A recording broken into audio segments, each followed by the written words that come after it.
they played on. I heard on, but I can't get the tune in my head.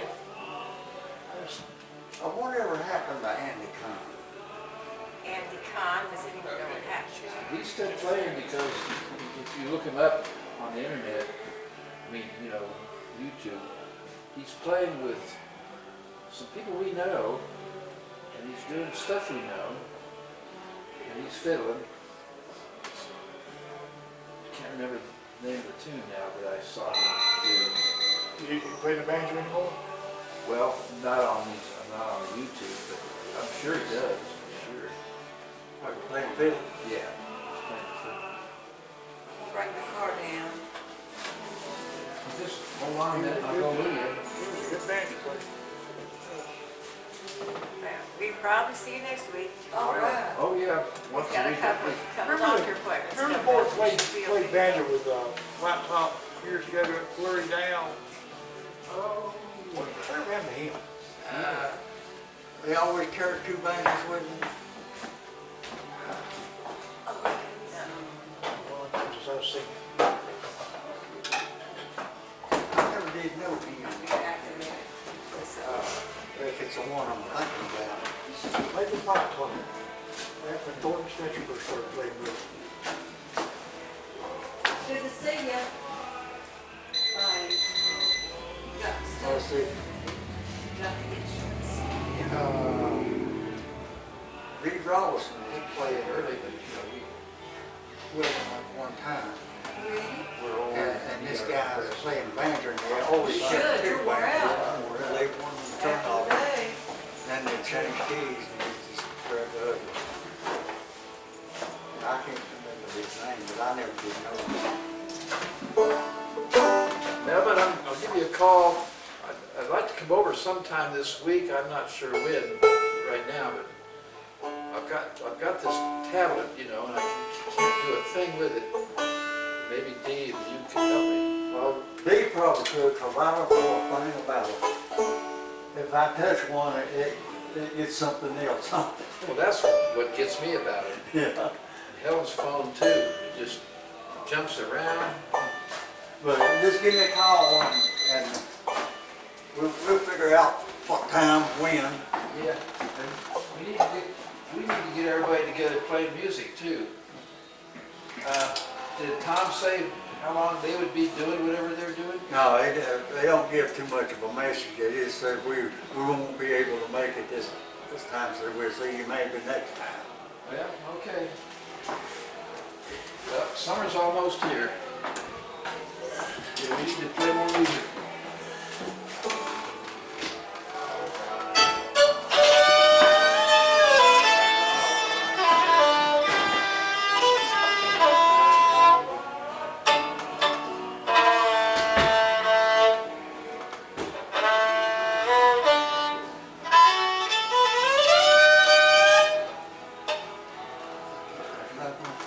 Stop.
That's what we play every time on Monday night. Make ourselves play that.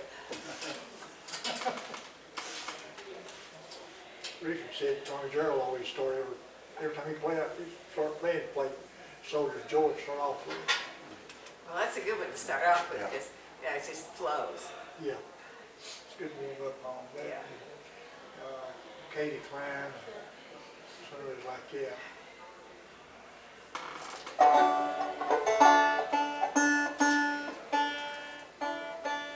I wish I could hear like Ray can. He can tune. Yeah, just as a good ear. Yes, I know. Dewey's that way. Yes. Who? Dewey and Ray, they can tune by ear. Yeah, Dewey's got it. That's something I never thought I'd see last night. Richard give Ed Dewey his fiddle to get the tune. But you know, so many. You mean Richard let Dewey tune? Richard never, he messed around for half the night. Never could get his fiddle tuned. He never could get where his hat went, and he'd give it to Dewey and said, "You tune it." Dewey, and Dewey back. He's all right. one time, he had used to have a tendency to go up just a little bit too high for standard. And so he got up and left, laid his fiddle down and left. So while he was gone, somebody tuned it for her. Got it back on standard, and as soon as he picked it up, he started playing. He said, "Who's been tuning my fiddle?" Yeah. Yeah, we have some marathon tuning sessions down there. But Dewey just got it in his ears.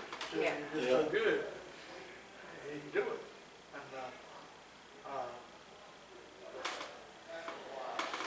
I just can't hear it. So many people we know have hearing loss. Sometimes you can't even have a conversation with them. Well, I've lost so much of my hearing just from 40 years of hearing a skill saw run. Wow. And, hammering and noise, and I just can't hear anymore. How far are you from retirement? I work as long as I can. I don't know. Wherever I can't work no more. I don't know, I just like to work. Now, the way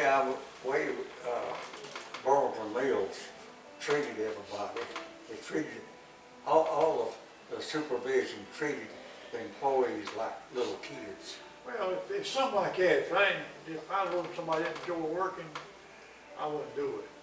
Now, I'm slowing down, and if I know just talking to people, the way the management treats people, I wouldn't work for them. I'd be take a death and get out and retire and get away from them. man, I really welcome retirement. When I got 6 months, the place shut down 6 months before I was old enough to draw. So I drew unemployment. Now, I told them at the employment office, I said, you ought to let me off on looking for a job. They said, why? I said, I got 6 months for retirement. I said, who's gonna hire me for 6 months? Yeah. Retirement was the best thing that happened to us. Yeah. And I had a friend, she's a teacher, and she hated her job. And she was actually marking it off on the calendar. And you hate when you're marking off on the calendar. She did it for the last 2 years she worked. Who's that? A friend of mine, now she's living in Charlottesville. But she did live in Pilot Mountain and Fancy Gap and South County, and she didn't work everywhere. And she piddled around there for a couple of years after retirement, and they offered her a job working with a Talented and Gifted program, and she can't wait to get to work. I mean, she's there early, and she loves it. Says it's the best job she ever had in her life. And she loves it. I love the talented, gifted kids, but I didn't have very much. Yeah. It's the worst thing about teaching. I was scared most of the time. If somebody was jumping on you all the time about something, if somebody was mad at you all the time or harassing you all the time. Now, when I worked at Radford Arsenal, I was treated decently. The only thing was the smell of the place, all them chemicals and working with high explosives. And I had some close calls over there with blow-ups. And that was bad for that, but they treated you good. Yeah. But the best place I ever worked was in the Army. Of course, I wasn't in no battle or anything like that. I was just a soldier.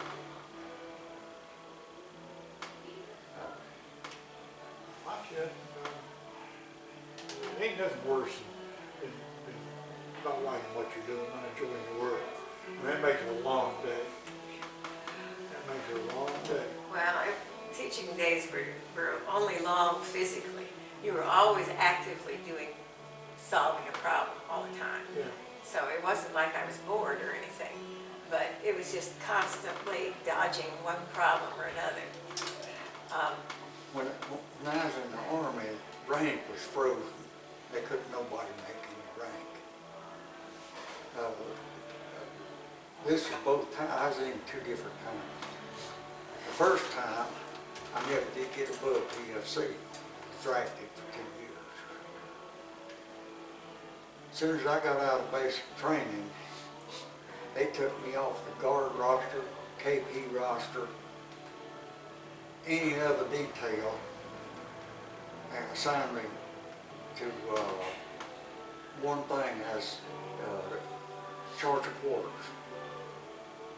I had to spend about once a month in charge of quarters. I had to stay up all night, you know, make bed check, and check the guard and stuff like that. Major help. And I was the only PFC in that whole outfit, even in the whole regiment, that pulled CQ. All the rest of the companies had a 3-grader or a corporal once in a while would be eligible to pull CQ. Yeah. And I was a PFC. And same way with when I was in the second time, I made E4. So the first thing they done before I even made E4, they put me on the CQ roster. Well, what do you think of their idea of arming teachers? There is a bad problem going on there. I have no idea what to do for it. I think I'm glad I got out before Colorado. that would be a thing that would get people hurt worse. Yeah. Because the gunman is gonna see somebody else with a gun, and that's the first one he's gonna shoot. Well, I can't imagine the chaos going on something like, yeah, most people aren't.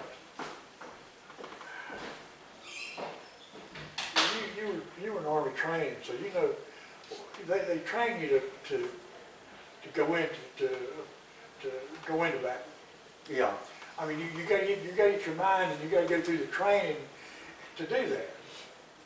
And if you're not trained, don't have that kind of training to do it, you're not going to think that way. You actually, you're trained to act without thinking. Yeah, you don't. That's what you got to do. Yeah. You can't think about what you're doing. If you think about it, you wouldn't do it. Like you said, with the chaos, that person who, you know, may be armed and prepared, but does he know where the shooter's coming from, how many shooters there are, what's going on? You don't know in the moment. Yeah. Afterwards, you can make a lot of comments about who should have done what, but what did they really know in the moment, or what did they think? Yeah. I think a person, a man, I wouldn't say the women, but I think a man, if somebody comes,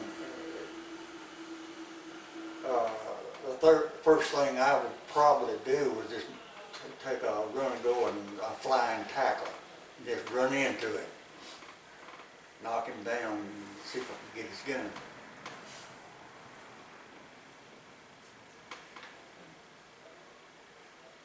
Yeah, honestly, it is a sad situation.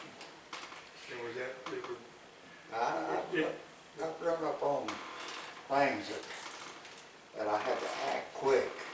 This old Russian colonel come walking down beside my tractor trailer. It pulled me over and just before we got to Berlin, and held me there for 8 hours, and I didn't know what he was hoping for or anything. And there's about 7 other tractor trailers behind me that German tractor trailers. And this Russian colonel come down there, and he went all the way to the back of my trailer, And he stopped and he looked around, looked up at me, and I was sitting in the tractor, watching him through my mirror. Directly, he was over in the middle of the road. Directly, he just turned and he started to go in between back in the trailer and the other vehicle. I grabbed my M14 out of the corner of my cab. I jumped out there and threw the magazine in there. Man, he come out there flying, holding his hand like he thought I was going to shoot him. What year was you up in Berlin? In Berlin? Yeah. Somewhere, well, I was in Berlin several times from 61 to 67. Okay. I was a tractor trailer driver. I hauled all over West Germany, and every once in a while I'd have to see Berlin had a section, this U.S. section Yeah. too, and a lot of times, sometimes I'd have to make a trip to Berlin, haul supplies to it. And Berlin was sort of in the middle, was in East Germany in a way, wasn't it? Yeah, There was a corridor that, 110-mile yeah, corridor. it was in, so Berlin was in kind of a precarious, Yeah, it was in East Germany section, yeah. 110 mile from the west section. That's the closest way. And we only had, I think we was allowed to stop, take a 10-minute break at 2 stops during that 110 mile. And otherwise, we wasn't allowed to stop nowhere unless boat hose pulled us over. That Berlin, the blockade, that was in, when was that? That was It was under Kennedy. in Kennedy? I think so. Yeah, they tore it down and, Where the airlifted, that was Was that, under Kennedy. that was in Eisenhower, wasn't it? huh? When they had the iron lift in Berlin, was that Eisenhower or Kennedy? That was in I think it was Kennedy. Kennedy, I believe. Now, I was on CQ the night that Kennedy got killed. Of course, over there it was nighttime, Yeah. it was here it was daytime. And I remember it was about 10 o'clock at nighttime. So I called the colonel, got him out of bed to answer the phone, and told him about it. So he was there, of course, the wall was still there then, Oh, yeah. and they tore it down while I was over there, or started tearing it down, I believe. I can't remember when it came down. Or right after I left.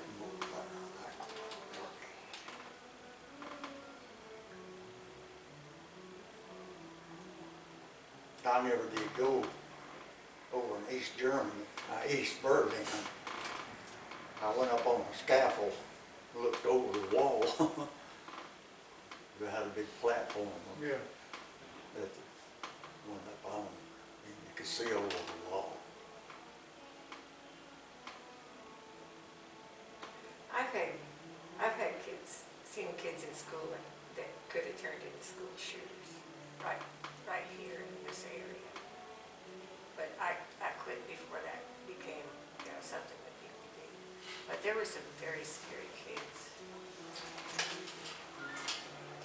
You see, all of the emotionally disturbed kids were mainstreamed into my classes. Yeah. And some of them were really nuts. It was sad. And a couple of them I was really afraid of.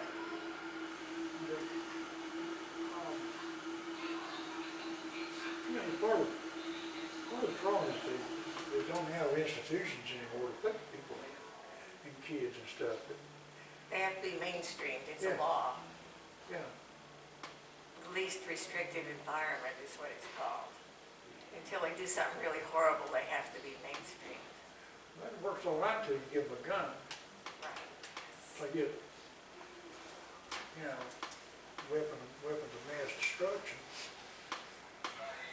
It never really works, because they can disrupt a whole class. And then they do, what happens is that you have a kid that is so starved for attention, that the minute you get the attention of the class, I have one that would just literally roll on the floor and scream the minute you had the whole class's attention on science. That's what I was dealing with. Yeah. And you could send him to the office to be back in 5 or 10 minutes.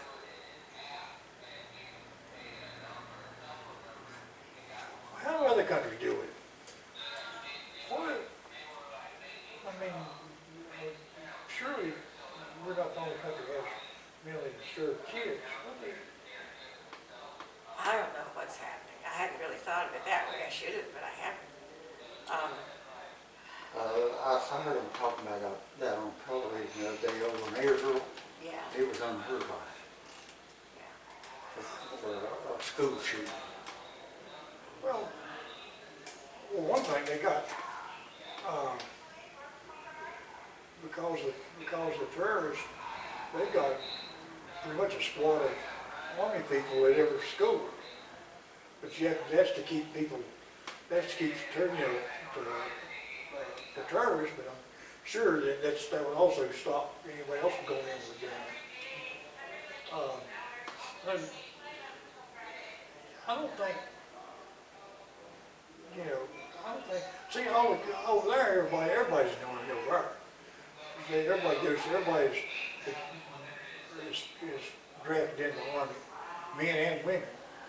And after high school, men are in there for a couple, 2.5 years, girls in there for 2 years. So, you know, they're all pretty much, you know, trained, you know, military training. But I just wondered about, you know, I've always been one that, I never have to understood something, one thing about Americans, is we never try to look outside of our little circle to solve problems. I always wondered how other countries deal with these things, and what kind of ideas they have. So I should have thought about it, really haven't.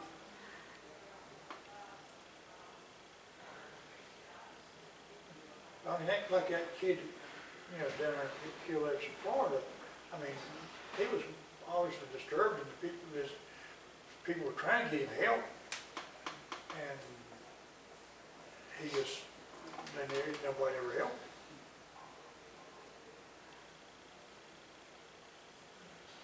So, well, you know, it scares me for my grandkids. Right. You know, it's not a common, I know it's not a common thing, but it's too common. Yeah, right.